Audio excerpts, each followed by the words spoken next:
नमस्कार. जेव्हा आयुष्य थकवतं, प्रश्न छळतात आणि रस्ता अंधारलेला वाटतो, तेव्हा संतांचे एखादे वचन सुद्धा लाखमोलाचा प्रकाश देऊन जाते. आजचा हा विशेष भाग तुमच्यासाठी केवळ माहिती नाही तर एक प्रेरणा ठरेल.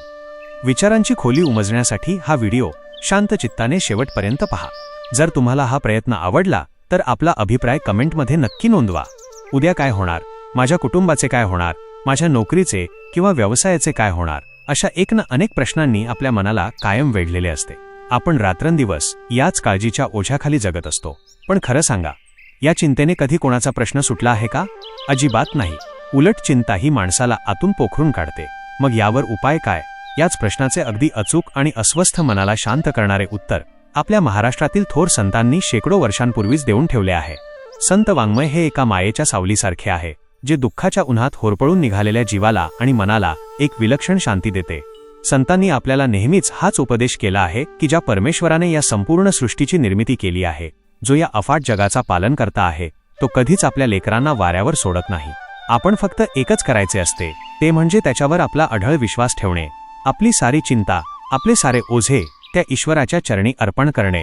जेव्हा आपण अगदी मनापासून अत्यंत निर्मळ श्रद्धेने आणि प्रेमाने त्या भगवंताचे नाव घेतो, तेव्हा तो आपली सगळी जबाबदारी स्वतःच्या खांद्यावर घेत असतो. आपल्या आयुष्यात कधी खूप सुख येते तर कधी दुःखाचे डोंगर उभे राहतात. अशा वेळी परिस्थितीला घाबरून न जाता आपण पूर्णपणे भगवंताला शरण गेले पाहिजे, कारण तो श्रीहरी सर्व काही जाणतो. जगातील एका छोट्याशा मुंगीपासून ते महाकाय हत्तीपर्यंत सर्वांच्या अन्नाची आणि जगण्याची काळजी घेणारा तो दयाळू देव तुम्हाला कसा बरं विसरेल? तुमचे प्रारब्ध किंवा नशीब कितीही कठीण असले तरी त्याच्या एका कृपादृष्टीने दुःखाचे मोठे डोंगरही सहज पार करता येतात. आपण फक्त आपल्या वाट्याला आलेले जीवन शांतपणे स्वीकारून त्याच्याकडे कृतज्ञतेने पाहिले पाहिजे. याच असीम श्रद्धेची आणि भक्तीची शिकवण देणारा, मनातील सर्व भीती कायमची दूर करून जगण्याची एक नवी आणि सकारात्मक उमेद देणारा एक अत्यंत सुंदर आणि दिलासादायक अभंग आता आपण ऐकणार आहोत. शांती ब्रह्मसंत एकनाथ महाराजांचा हा अभंग आपल्याला एकच महामंत्र देतो, तो म्हणजे भगवंताच्या नामावर जीवापाड प्रेम करा, बाकी सर्व तो नक्की सांभाळून घेईल. चला तर मग जाणून घेऊया या अभंगाचा भावार्थ विश्लेषण, सामाजिक संदेश व वास्तविक जीवनातील उदाहरणासह. पहिला चरण, आवडीने भावे हरिनाम घेसी, तुझी चिंता त्यासी सर्व आहे. भावार्थ विश्लेषण. श्रोते हो, या पहिल्याच ओळीत संत एकनाथ महाराज आपल्याला आनंदी जीवनाचे सर्वात सोपे रहस्य सांगतात.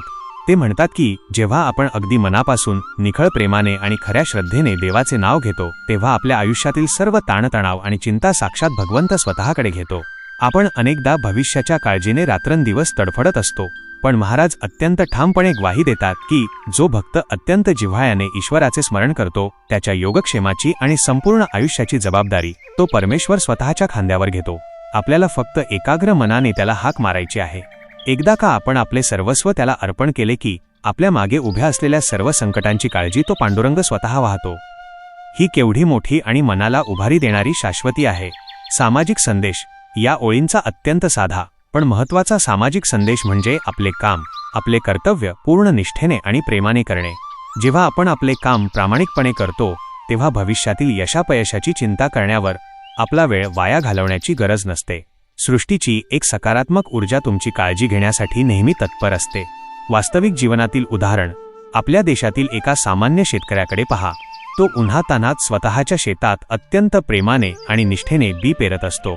पाऊस कधी पडेल, पीक कसे येईल याची त्याला पूर्ण खात्री नसते, पण तो स्वतःचे कर्म पूर्ण श्रद्धेने करतो. तो निसर्गावर विश्वास ठेवतो आणि आपले काम करत राहतो. अनेकदा निसर्ग साथ देतो आणि त्याचे पीक भरभरून येते. इथे हरिनाम घेणे म्हणजे केवळ जप करणे नव्हे, तर स्वतःच्या कामावर आणि त्या अदृश्य शक्तीवर अत्यंत निष्ठा ठेवून कर्म करत राहणे. चिंता सोडून कर्मावर लक्ष केंद्रित केले की जगण्याचा आनंद मिळतो. दुसरा चरण, नको खेद करू कोणत्या गोष्टीचा. पती लक्ष्मीचा जाणत असे. भावार्थ विश्लेषण. आपल्या आयुष्यात बऱ्याचदा आपल्या मनासारख्या गोष्टी घडत नाहीत. कधी अपयश येते, कधी आर्थिक नुकसान होते, तर कधी आपलीच माणसे दुरावतात आणि आपण दुःखाच्या गर्तेत बुडून जातो. यावर संत एकनाथ महाराज एका प्रेमळ मार्गदर्शकासारखे आपल्याला समजावतात की कोणत्याही गोष्टीचा नाहक त्रास करून घेऊ नका किंवा मुळीच निराश होऊ नका, कारण तुमच्या जीवनात जे काही घडत आहे ते साक्षात भगवंताला म्हणजेच लक्ष्मीपती भगवान विष्णूला पूर्णपणे ज्ञात आहे. तो सर्व साक्षी आणि अंतर्यामी आहे.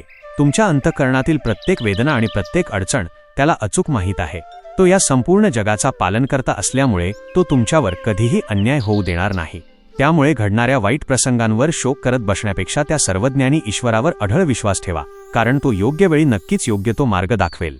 सामाजिक संदेश. भूतकाळात घडलेल्या वाईट घटनांचा किंवा आलेल्या अपयशाचा सतत शोक करत बसू नका. तुमच्या प्रामाणिक कष्टाची आणि संघर्षाची नोंद ही निसर्गाच्या आणि समाजाच्या दरबारी नक्कीच घेतली जाते.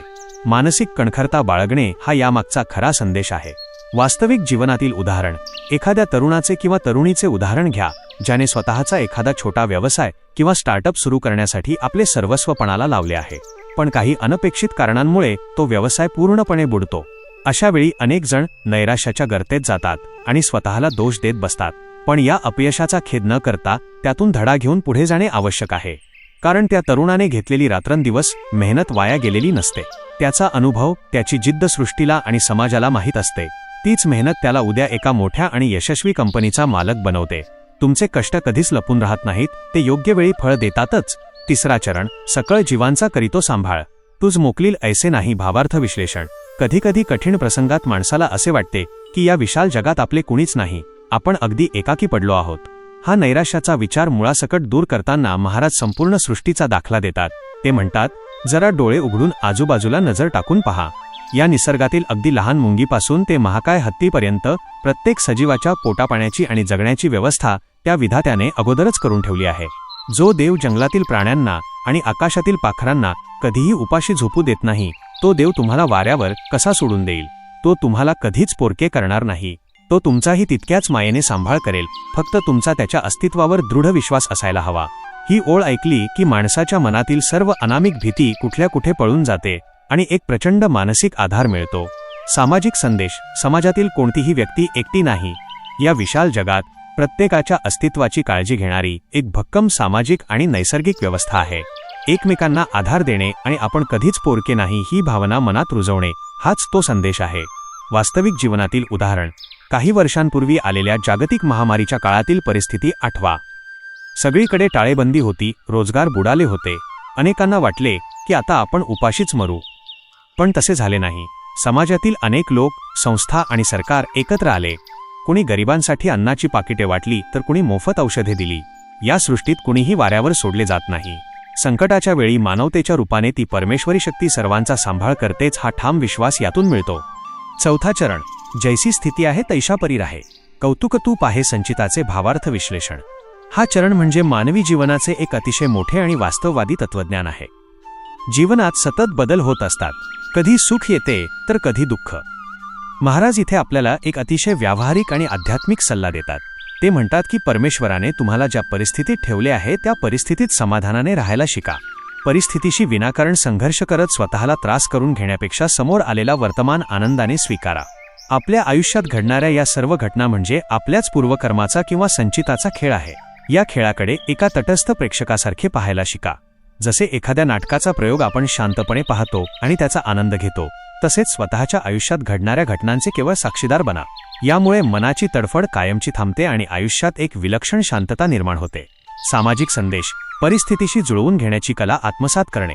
अचानक आलेली गरिबी असो वा अचानक मिळालेली श्रीमंती, आपले पाय जमिनीवर ठेवून जगणे आणि आयुष्याच्या प्रवासाकडे एक त्रयस्थ साक्षीदार म्हणून पाहणे अत्यंत गरजेचे आहे.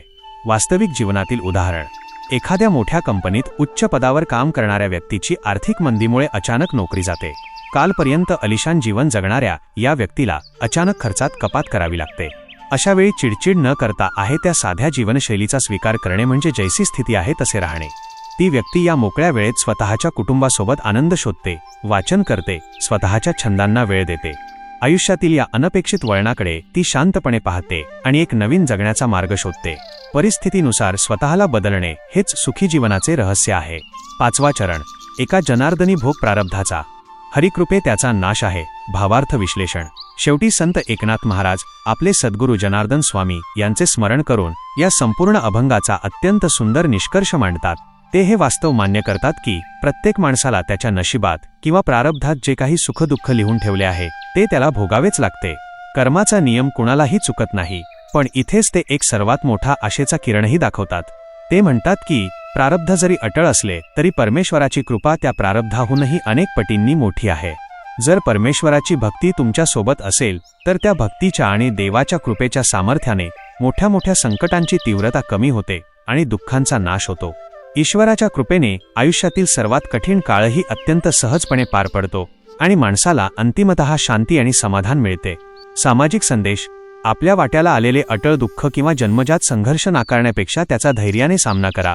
जेव्हा तुम्ही सकारात्मक दृष्टिकोन ठेवता आणि चांगले विचार अंगीकारता तेव्हा कितीही मोठे दुःख असले तरी त्याचा प्रभाव शून्य होतो.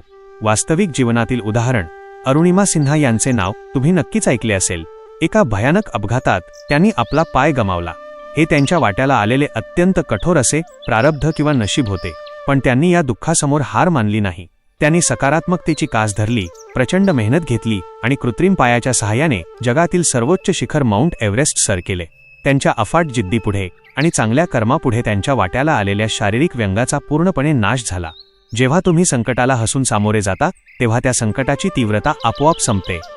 युवा पिढीसाठी अभंगाचा संदेश: आजच्या तरुण पिढीसमोर स्पर्धा, करिअर, नोकरी, नातेसंबंध आणि भविष्याची चिंता असे अनेक गंभीर प्रश्न उभे आहेत.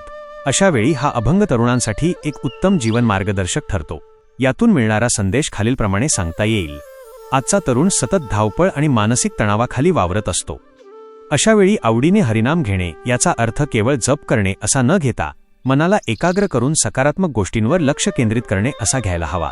जेव्हा तुम्ही स्वतःला चांगल्या विचारांशी आणि एका वैश्विक शक्तीशी जोडता तेव्हा तुमच्या मनावरील दडपण आणि चिंता आपोआप दूर होतात. आजकाल आभासी जगाच्या प्रभावाखाली तरुण मुले सतत स्वतःची तुलना इतरांशी करून दुःखी होतात. जैसी स्थिती आहे तैशापरी राहे ही ओळ तरुणांना शिकवते की आधी तुमची आत्ताची परिस्थिती जशी आहे तशी शांतपणे स्वीकारायला शिका. परिस्थितीचा हा स्वीकार तुम्हाला पुढचे योग्य पाऊल टाकण्यासाठी आणि नव्याने संघर्ष करण्यासाठी एक मोठी ताकद देतो. एखाद्या परीक्षेत किंवा नोकरीत अपयश आले की अनेक तरुण खचून जातात आणि नैराश्याच्या गर्तेत अडकतात. अशा वेळी ईश्वर तुम्हाला कधीच एकटे सोडणार नाही हा विचार तरुणांच्या मनात एक खूप मोठा आधार निर्माण करतो. जगात कोणी पाठीशी नसले तरी निसर्गाची ती मोठी शक्ती आपल्या पाठीशी उभी आहे. हा विश्वास त्यांना पुन्हा नव्या उमेदीने उभे राहण्याचे बळ देतो. भविष्यात काय होईल याची सतत भीती बाळगण्यापेक्षा आजच्या क्षणात आनंदाने जगायला शिका असा मोलाचा संदेश हा अभंग देतो. तुमचे प्रारब्ध किंवा तुमचा सध्याचा कठीण काळ हा अजिबात कायमस्वरूपी नाही. तुम्ही जर योग्य मार्गावर चालत राहिलात तर सकारात्मक प्रयत्नांनी आणि ईश्वरी कृपेने हा वाईट काळ नक्कीच संपणार आहे याची खात्री हा अभंग तरुणांना देतो. थोडक्यात सांगायचे तर हा अभंग युवा पिढीला व्यर्थ चिंता सोडून द्यायला, कठीण परिस्थितीशी जुळवून घ्यायला आणि स्वतःच्या कर्मावर तसेच सकारात्मक ऊर्जेवर अढळ विश्वास ठेवून खंबीरपणे जीवन जगायला शिकवतो. धन्यवाद. परिस्थिती कितीही कठीण असली तरी ईश्वरावर अढळ विश्वास ठेवा. तो सगळ्याची काळजी घेईल.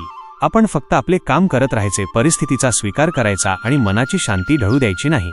वादळात दिवा जसा जळत राहतो तसे संतांचे विचार आपल्याला संकटात सावरत राहतात. भावार्थ संतवाणी हे तुमच्या आणि आमच्या श्रद्धेचं एक हक्काचं व्यासपीठ आहे. हा व्हिडिओ गरजूंपर्यंत नक्की शेअर करा. कमेंटमध्ये माऊली लिहून आपली हजेरी लावा. पुंडलिक वरदा हरी विठ्ठल. श्री ज्ञानदेव तुकाराम. पंढरीनाथ महाराज की जय.